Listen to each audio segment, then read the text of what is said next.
What to do when right goes wrong. Is there any justifiable reason for my heart being broken? Is there any purpose in my pain? Can you make sense out of my sadness? Or did I just go through all of that for nothing? It's about the obstacles.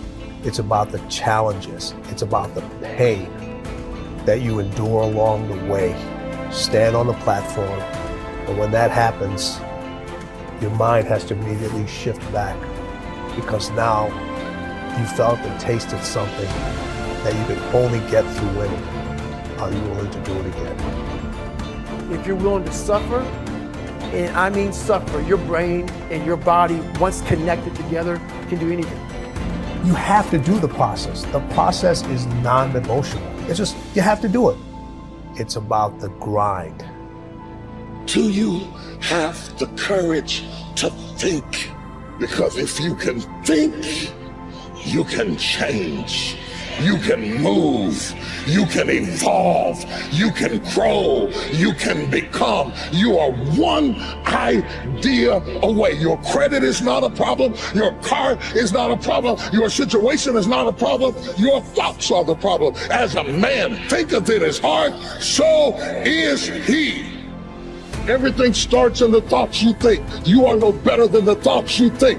If you think little, you go little. If you think weak, you go weak. What I need you to do is I need you to find a reason to keep going. And if you can find a reason to keep going, I know you're strong enough.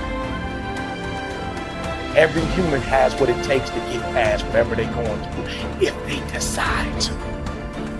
If you want to level up your character, then you need to get out here and do it. That's the game. Go look in the mirror right now. Humble yourself. Stop sitting there with an ego. Realize you ain't shit. You need to be around brave men. You need to be paying attention. Listen to the truth. I wasn't born this way. I absolutely and utterly made myself this way. And any single one of you men out here can do the same thing. If you're a man, you have duty, you have honor, you have things you should be doing regardless of how you feel.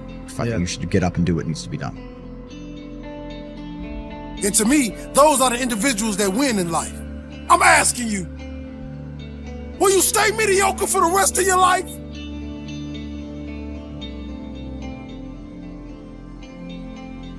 Success happens to you not because you desire it, because you earn it. Everybody desires it. It comes only if you're capable of it. You know, we say in yoga, if you keep one eye on the goal, you have only one eye to find your way. That's not a good way to play a game. It's better both your eyes are on the game. The winning the cup and the accolades are things which happen because we play a game well. It's not because we want them, it'll happen. Because we play well, it happens. So it's always best that we keep our eyes, our body, our mind, everything focused on just one thing. That is when a human being functions at his maximum efficiency. If everything is focused in one way, your body, your energy, your mind, everything is organized in just one direction. A person who's going in one direction will go somewhere. A person who's trying to go in 5 different directions will not go anywhere. For one who is seeing this life as a stepping stone for a larger possibility, for him, there is no failure. For one who is looking at the simple events of this life itself as the goal of life, for him, there is failure and success. If you are just seeing this life as a stepping stone for a larger possibility, if you have a good deal, you use that for your well-being. If you have a bad deal, you use that for your well-being. The economy was on the boom when every fool could be successful. When the economy is on the boom, everybody gets carried, isn't it? Now there has been a meltdown. Now it takes something else to be successful. It doesn't matter what the hell happens with your life. If you are seeing this life only as a stepping stone for a larger possibility, then whatever the situation, it is beautiful and very useful.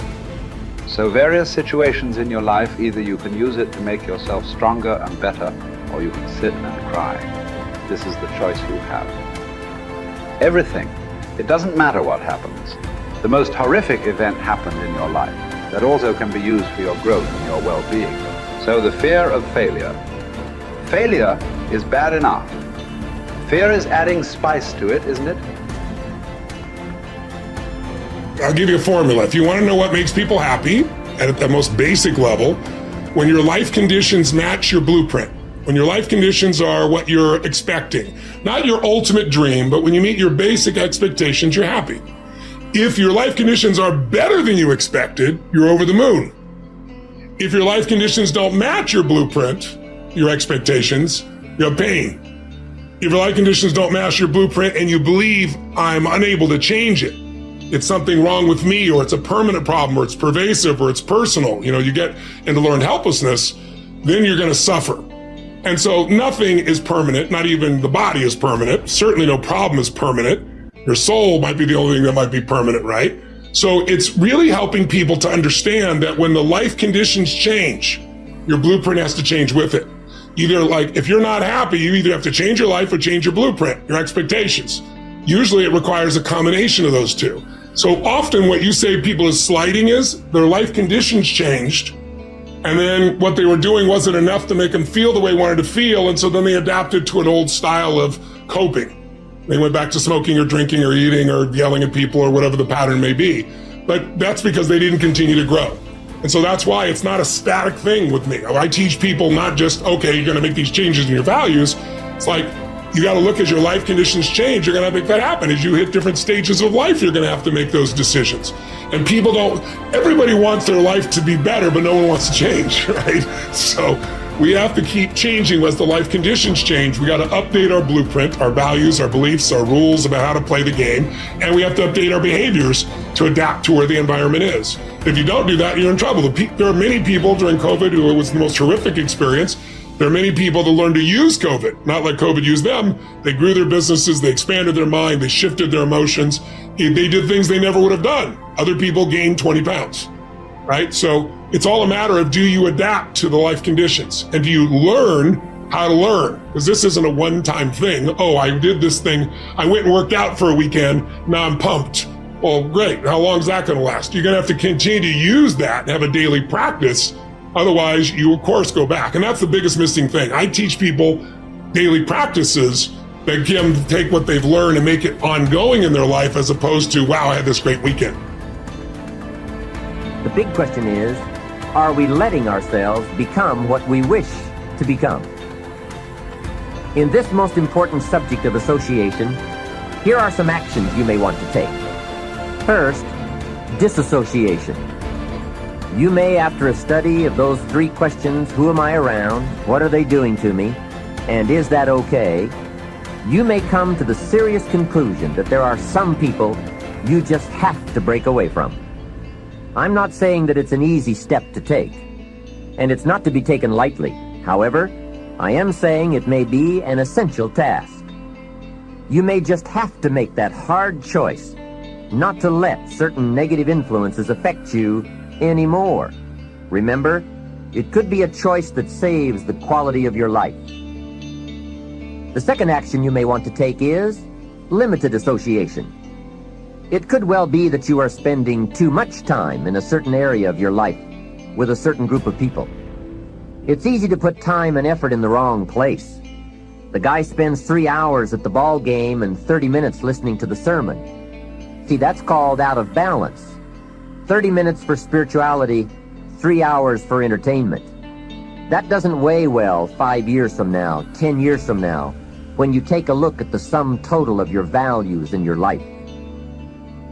Here's one of the easy ways to end up with a mediocre average life: spending major time on minor things.